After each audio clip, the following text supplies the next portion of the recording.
नमस्कार, फाइटर समाचार में आपका स्वागत है। पेश आज 8 अप्रैल सुबह 6 बजे राजस्थान की खास खबरें।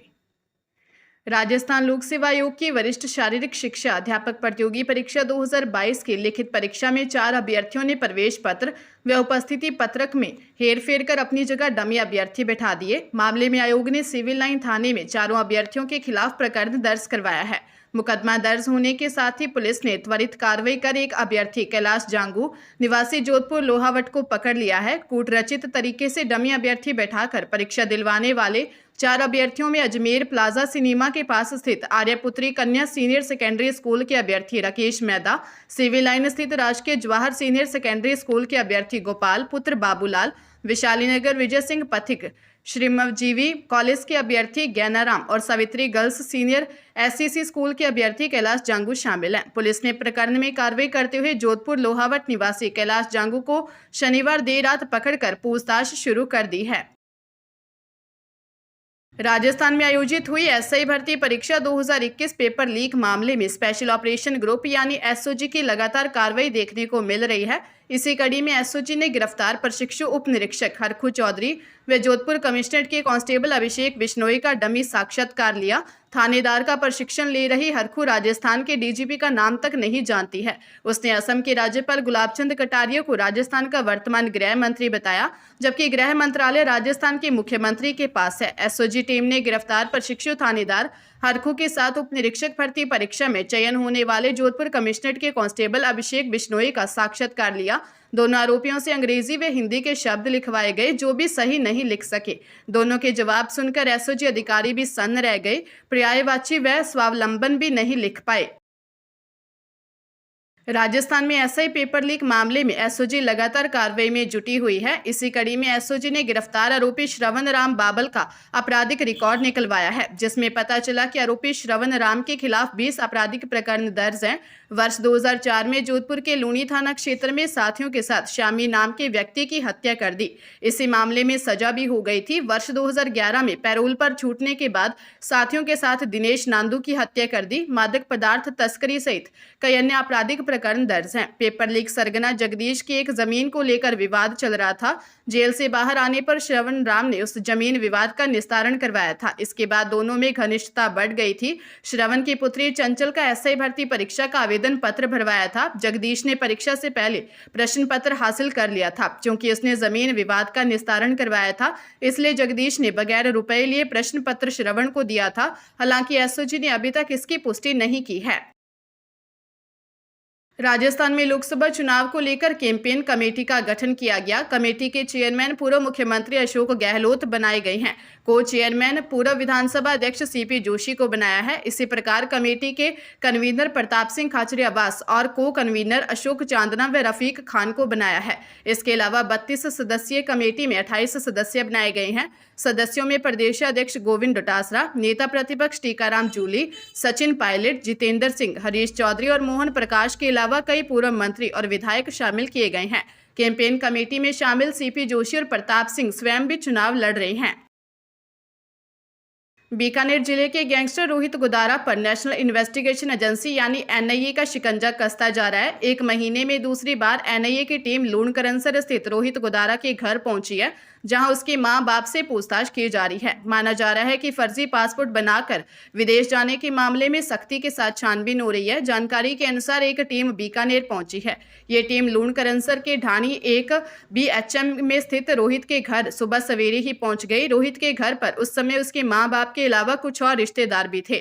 सभी से वहीं पर पूछताछ की गई। टीम के सदस्यों ने भी सभी से पूछताछ की।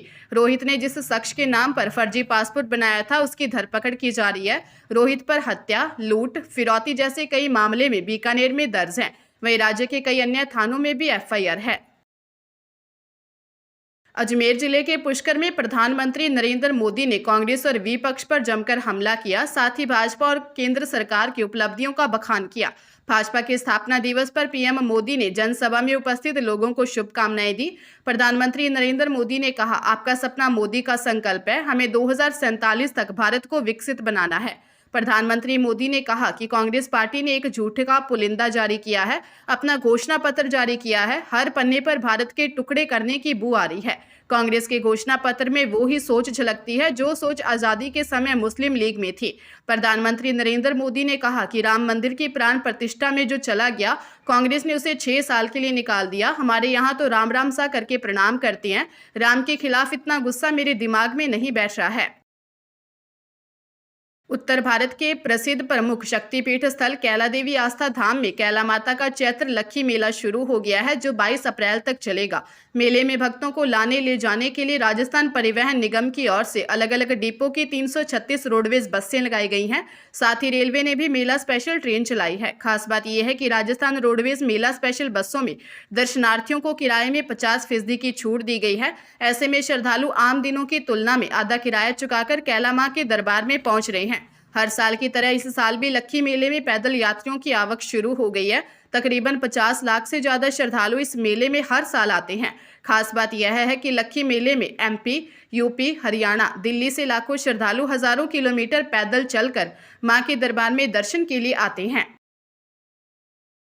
जैसलमेर जिले में सम थानाधिकारी ओमाराम के नेतृत्व में पुलिस टीम ने मुखबिर की इतला पर सम में स्थित एकांता रिसोर्ट में दबिश दी। इस दौरान आईपीएल क्रिकेट मैच में करोड़ों रुपए का सट्टा लगाते 4 आरोपियों को गिरफ्तार कर उनके कब्जे से 5 mobile phone Android, 3 keypad mobile phone, 1 laptop जिसमें लाखों रुपए का लेन देन, पेन ड्राइव, कैलकुलेटर और एक डायरी जिसमें 2,48,04,940 रुपए का हिसाब किताब व 2 क्लिप बोर्ड में पेपर जिसमें 7,68,400 रुपए का हिसाब किताब तथा 99,500 रुपए रोकड़ जब्त कर आरोपियों के पास प्रयुक्त वाहन महिंद्रा एक्सयूवी जब्त की है।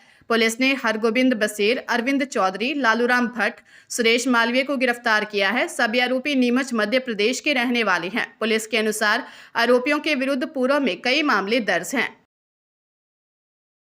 पूरे प्रदेश में सक्रिय पश्चिमी विक्षोभ के असर से बीते कुछ घंटों में मौसम सुहावना बना रहा। इसी बीच तापमान में उतार चढ़ाव के साथ ही कुछ जगहों पर राहत की बूंदों के बरसने के साथ ही ओलावृष्टि से आमजन को गर्मी से राहत मिली है। प्रदेश में रविवार से फिर से तापमान में बढ़ोतरी देखने को मिली। मौसम केंद्र जयपुर के 9 अप्रैल तक मौसम शुष्क रहने की संभावना है। ऐसे में दिन का तापमान 2 से 3 डिग्री तक बढ़ सकता है। वहीं 10 व 11 अप्रैल से पूर्वी हवाओं के प्रभावी होने से दक्षिणी व दक्षिण पूर्वी राजस्थान के कुछ भागों में मेघ गर्जन, बारिश की गतिविधियां होने की संभावना है। इसके बाद 13 से 15 अप्रैल के दौरान एक मजबूत पश्चिमी विक्षोभ के सक्रिय होने से व इसके प्रभाव से राज्य के कुछ भागों में आंधी बारिश होने की संभावना है। बीकानेर जिले में युवती का फिल्मी स्टाइल में अपहरण का मामला सामने आया। घटना उस वक्त हुई जब प्रेम विवाह करने के बाद युवती ससुराल पक्ष के लोगों के साथ बज्जू उपखंड अधिकारी के समक्ष बयान देने जा रही थी। तभी कुछ लोगों ने विवाहिता की गाड़ी को घेर लिया और फायरिंग कर दी, जिसमें आंख में गोली लगने से युवती का ससुर घायल हो गया। इसके बाद आरोपी विवाहिता को अगवा कर ले गए। सूचना पर 3 थानों की पुलिस ने आरोपियों का पीछा किया। आरोपियों की गाड़ी पलट जाने पर पुलिस ने विवाहिता को दस्तयाब कर लिया। एएसपी ग्रामीण डॉक्टर प्यारेलाल शिवरान ने बताया कि पूरा घटनाक्रम बज्जू से 10 किलोमीटर दूर बीकानेर बज्जू मार्ग पर पूनिया प्याऊ के पास हुआ। हनुमानगढ़ जिले के धौलीपाल गांव से बज्जू एसडीएम के सामने पेश होने आ रही विवाहिता की गाड़ी पर पीहर पक्ष के लोगों ने हमला कर दिया और उसे जबरन अपने साथ ले गए। इस दौरान आरोपियों ने फायरिंग भी की, जिसमें विवाहिता के ससुर धौलीपाल निवासी रामरतन माली घायल हो गए, जिन्हें अस्पताल में भर्ती करवाया। एसपी तेजस्विनी गौतम ने बताया कि 5 व्यक्तियों को राउंड अप किया है, जिनसे घटनाक्रम के बारे में पूछताछ की जा रही है। सवाईमाधोपुर जिले के कुंडेरा थाना क्षेत्र के भूरी पहाड़ी गांव में सरसों की तूड़ी में एक युवक का शव मिलने से पूरे इलाके में सनसनी फैल गई। सूचना पर पहुंची पुलिस ने शव को अपने कब्जे में लेकर मोर्चरी में रखवा दिया। मृतक युवक की शिनाख्त भूरी पहाड़ी निवासी 35 वर्षीय मुकेश मीणा के रूप में हुई। ग्रामीण अशोक राजा ने बताया कि मुकेश गुरुवार रात को अपने खेत पर रखवाली के लिए गया था। उसके बाद जब वो घर नहीं लौटा तो परिजनों ने उसकी तलाश की। इसी बीच देर रात सरसों की तूड़ी में मुकेश का शव बरामद हुआ, जिसकी सूचना परिजनों और ग्रामीणों ने पुलिस को दी। सूचना पर कुंडेरा थाना व CO city Hemendra Sharma police जाब्ते के साथ मौके पर पहुंचे। पुलिस पूरे मामले की जांच में जुटी है।